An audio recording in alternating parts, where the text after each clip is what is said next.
கல்வி செய்திகள் வாசிப்பவர் சிவசக்தி ஸ்டாலின்.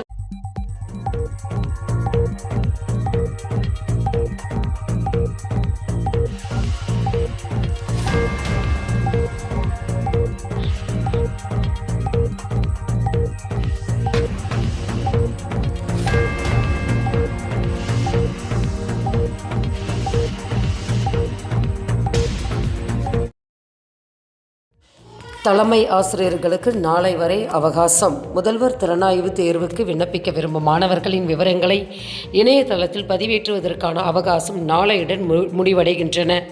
2024-25 கல்வியாண்டில் 11ஆம் வகுப்பு படிக்கும் மாணவர்களுக்கு ஜூலை 21 திறனாய்வு தேர்வு நடைபெற உள்ளது.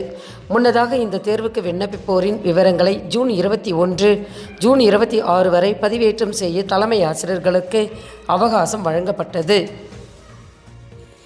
பள்ளி கல்லூரிகளில் தமிழ் வழி கல்வி முதல்வருக்கு பரிந்துரை. பள்ளி கல்லூரிகளில் நுழைவுத் தேர்வு நடத்தக்கூடாது என்று அரசால் அமைக்கப்பட்ட நீதிபதி முருகேசன் குழு தனது அறிக்கையை முதல்வர் மு க ஸ்டாலினிடம் சமர்ப்பித்தது.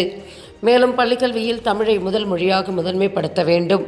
தொடக்கநிலை வகுப்புகள் முதல் பல்கலைக்கழக நிலை வரை தமிழ் வழி கல்வியை வழங்க வேண்டும். தமிழ் கற்பித்தல் ஆசிரியர்களுக்கு மிகவும் பயனுள்ளதாக இருக்கும், மாணவர்களுக்கு மிகச்சிறந்ததாக இருக்கும் எனவும் தெரிவித்துள்ளனர். சான்றிதழ் சரிபார்ப்பு நாளை தொடக்கம். தமிழ்நாடு வேளாண் பல்கலைக்கழகத்திற்கு 2024-25 ஆண்டு மாணவர் சேர்க்கைக்கான பொது கலந்தாய்வில் சுமார் 14,000 மாணவர்கள் கலந்து கொண்டனர். இதில் 4,645 இடங்கள் நிரப்பப்பட்ட நிலையில் இவர்களுக்கு சான்றிதழ் சரிபார்ப்பு நாளை தொடங்கி ஜூலை 6 வரை நடைபெறுகிறது. இதில் தேர்வானவர்களின் பட்டியலை பல்கலைக்கழக இணையதளத்தில் தெரிந்து கொள்ளலாம் என பல்கலைக்கழக நிர்வாகம் தெரிவித்துள்ளது. 1 முதல் 12ஆம் வகுப்பு வரை அரசு உதவி வழங்க வேண்டும்.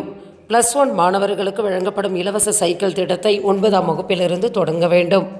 10ஆம் வகுப்பு வரை வழங்கப்படும் அரசின் அனைத்து உதவிகளையும் 12ஆம் வகுப்பு வரை விரிவுபடுத்தலாம் என முதல்வருக்கு முருகேசன் குழு பரிந்துரை செய்துள்ளது.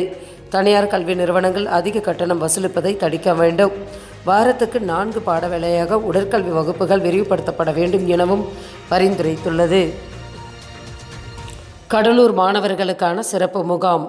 கடலூர் அஞ்சல் கோட்டா கண்காணிப்பாளர் கணேஷ் வெளியிட்டுள்ள செய்திக்குறிப்பில், கடலூர் அஞ்சல் கோட்டத்திற்குட்பட்ட அனைத்து அஞ்சலகங்களிலும் அரசு பள்ளி மாணவர்களுக்கான கல்வி உதவித்தொகை பெறுவதற்கு வசதியாக மாணவர்கள் படிக்கும் பள்ளிகளுக்கு நேரடியாக சென்று புதிய சேமிப்பு கணக்கு தொடங்க சிறப்பு முகாம் ஏற்பாடு செய்யப்பட்டுள்ளது.